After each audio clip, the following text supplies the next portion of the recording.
Tout au long de l'année passée, CCTV français est parti à la rencontre de certaines des 56 minorités ethniques chinoises. Et aujourd'hui, découvrons à nouveau Yanbian, préfecture autonome coréenne située dans la province du Jilin. Très fiers de leurs racines et de leur culture, les Coréens de Chine se sont parfaitement intégrés tout en conservant leurs traditions et notamment leurs instruments musicaux et leurs danses.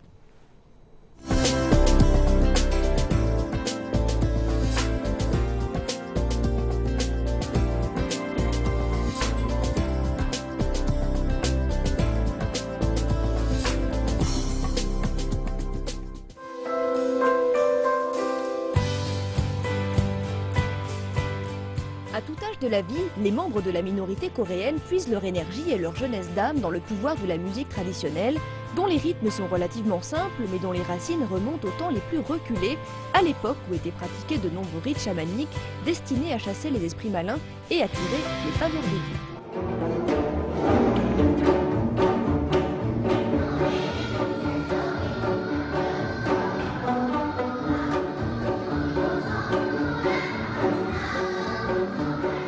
La légende raconte que le gayagum a été inventé au VIe siècle de notre ère par le roi Gachil.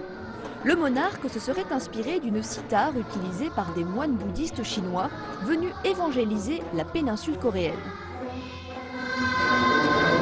C'est une musique très rythmée, vous voyez, il faut utiliser ses doigts très rapidement.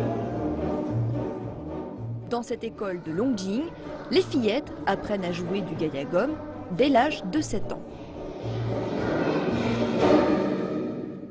On me suit. 안녕하세요. 안녕하세요. 이름이 뭐예요? 은경이라고 합니다. 是谁教你？我妈妈从小就教我练的。哦，你在家跟你妈妈学是吧？是。你下课以后，我们可以一起去你的家，你妈妈和你可以教我。还有。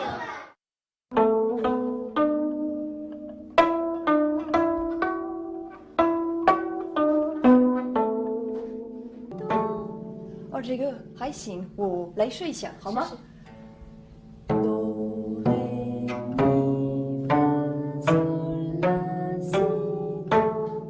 啊，还简单这个。Do, ré, mi, fa, sol, la, si, do, c'est très facile et c'est enfantin puisque c'est exactement comme en Occident. Donc même un enfant de 5 ans pourrait le faire.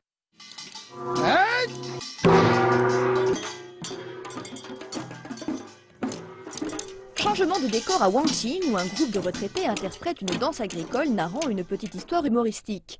Ici, il s'agit d'un homme frivole et de femmes jalouses. L'homme finit ridiculisé et moqué par tous pour son comportement indécent.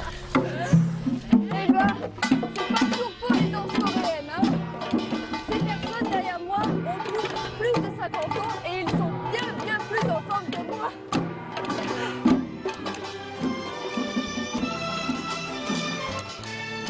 Les danses traditionnelles de ce type, que l'on appelle Pungmul en coréen, ont des origines très anciennes et sont liées à des rites agricoles immémoriaux. Elles sont transmises de génération en génération et se jouent très souvent en plein air. Auparavant, seuls les hommes avaient le privilège de pratiquer la danse du ruban fixée à leur chapeau et qui met les cervicales à rude épreuve. Mais cette tendance a fini par se démocratiser et à s'appliquer également aux femmes.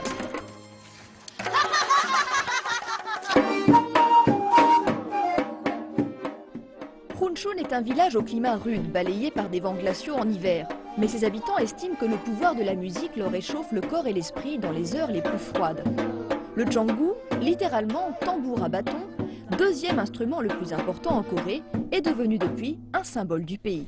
La musique chez l'ethnie coréenne, vous avez vu, c'est de 7 à 77 ans. Les petites filles apprennent à jouer du piano à cordes. Chez les plus âgés, on peut aussi s'amuser, danser, chanter, jouer de l'accordéon. Donc en fait, la musique, c'est vrai, ça n'a pas d'âge.